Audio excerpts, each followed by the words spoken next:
Welcome to the Hrafn Viking Shipyard. If you want to build your own Viking boat, then I made this podcast for you. My name is Andy Bennett. Follow me as I undertake the step-by-step process to build and sail a replica of a 900-year-old Viking lapstrake sailboat. Specifically, I'm building a replica of a 7.7 meter long Viking workboat that was found in Denmark, and it dates to 1130 AD. The boat dimensions come from the Gislinge boat open source project. It's published by the Viking Ship Museum in Roskilde, Denmark. Today we're working on the mast. A friend of mine and I located a windfall from a storm that happened later this summer. And in that windfall were some northern white cedar trees. And among that were a couple of really straight, long cedar branches. This one here is about 13 feet long, and there's another one that I have outside that is 16 feet long. This one is really straight. The 16-footer is mostly straight, and I need a 14.5-foot long mast for the ship that I'm building. I really like the 13-foot really straight log. So I think what I'm going to do is use the 13-foot one, and then with some creative joinery and some external and internal reinforcements, I'm going to add on an extra 1.5 feet on the upper end and wind up with my 14.5 feet. So I'm excited about this northern white cedar. It is a very durable wood. It is a soft wood. It's easy to work with, but it's also rot resistant and insect resistant, and it does well in water. I looked it up on the internet, and actually cedar is one of those woods that is used quite a bit for small masts on small sailboats, which is exactly what I'm building. So I'm optimistic about it. And the other thing that I'm happy about is when I'm working on it, it smells really good. So there it is. The first thing I'm going to do, actually the first thing I did when I got it back home here was I sealed off the ends with anchor seal. And what that does is it stops the capillary action of the grain of the wood, and that makes the wood dry more evenly, and it cuts down on cracking while it's drying. I'm too eager to let it dry completely, so I'm going to go ahead and shave off the bark, and then I'm going to snap a chalk line to arrive at what the center line of this is, and then start to shape the mast so that it is symmetrical all the way down. And once that happens, and once I get it shaped to the way I like it, then I'll start to actually treat the outside of this, so I'll cut down the cracks as well. Most likely what I'll use is pentacryl, which is a solution that soaks into the wood and that basically replaces the moisture, and that keeps it also from cracking. But I may also use some linseed oil, let that soak into the wood as well. So that's what I'm planning to do today. First thing I'm going to do is use my Sawzall to get rid of some of these big buds here that I don't want to have to shave around. So that's what I'm going to do right now.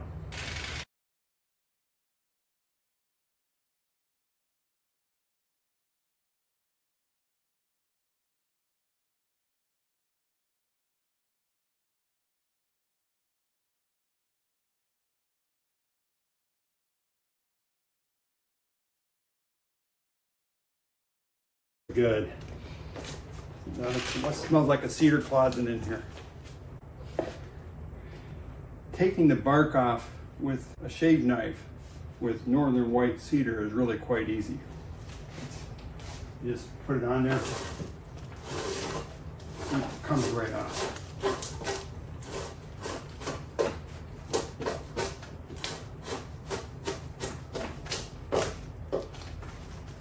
And again, it smells really good.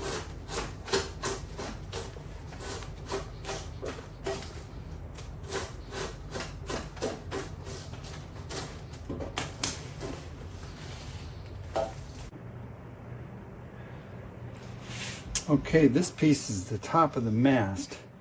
Right now we're putting in a slot for the pulley which will be for the halyard to bring up the mainsail. And I'm putting a little slot right down through the center of the top of the mast. And now I'm just putting a groove in with some of these really cool chisels to make a pathway for the halyard.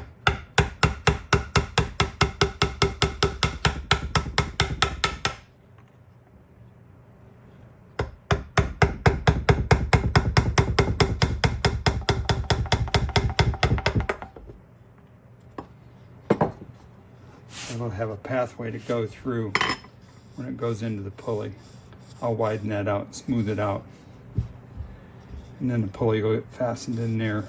Pretty much completed the top of my boat mast now, and I've got the pulley installed for the halyard to raise and lower the yard arm and the sail, and it's moving very smoothly, so I'm real happy with that. I've just bolted that on with a stainless steel bolt, and then around the top here I've wrapped it with some tarred nylon line. The technical term for that, believe it or not, is called wolding, W-O-O-L-D-I-N-G. So if you ever are in a trivia contest, that might be useful. I call it wrapped nylon. And I wrap the top like that too. It's kind of looks reminiscent of a bagpipe wrap to me, but that's just me. And on the top here, I've capped it with a metal cap. One reason was to prevent water from coming in while it's being rained on and things like that, but also because I wanted it to be magnetic. And if I'm operating at night, I purchased this little lantern. It's operated by 3 AAA batteries. So rather than wiring the entire mast with wires, I just got this magnetic bottomed lantern. I can turn it on, I can drop the mast, I can put that in place, and it's held in magnetically, and then I can just put the mast back up, and that will serve as an anchor light while I'm out in the water at night, and that will keep me in compliance. So I think that'll be a real easy, cost-effective solution for that. And then I can also use the lantern for camping and things like that. So real handy, and I think it looks nice. The other thing I've done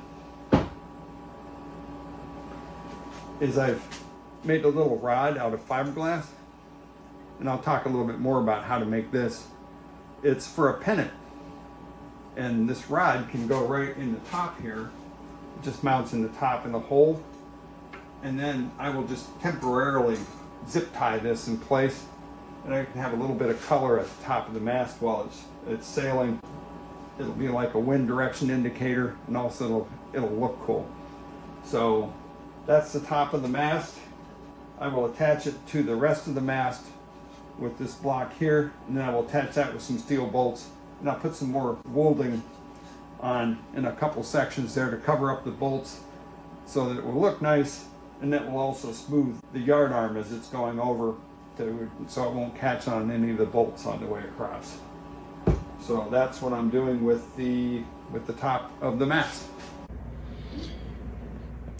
Here's a little bit of detail for a pennant mast and a swivel mount for pennants and streamers that I'm going to stick on the top of the mast. I didn't think it was that hard to make. I used a 18-inch piece of fiberglass rod and then a coat hanger, and it took me about 5 minutes to bend the coat hanger with a pair of needle nose pliers. And I stuck a Teflon washer on the bottom, and then I glued on a bolt as a retainer with some Gorilla Glue, and then it swivels freely.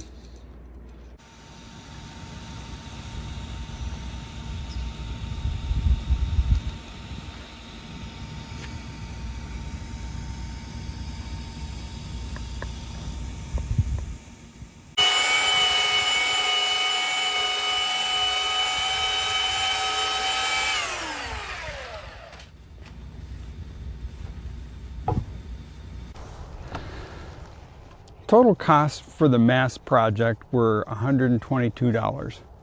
That included a Delrin sheave pulley for the halyard and the bolts to hold the upper and the lower mast components together, some aluminum that I used to make the cage for the anchor light at the top and the anchor light itself, and then a little bit of tarred nylon line for the wolding that I used to wrap around the top of the mast. That was the total cost. I hope you found this video useful and interesting, and if you did, please like the video and subscribe to my podcast so that you don't miss any future episodes. And as always, if you're in the Minnesota area, please stop in. Helping hands are always welcome around the Hrafn Viking Shipyard. Thank you very much.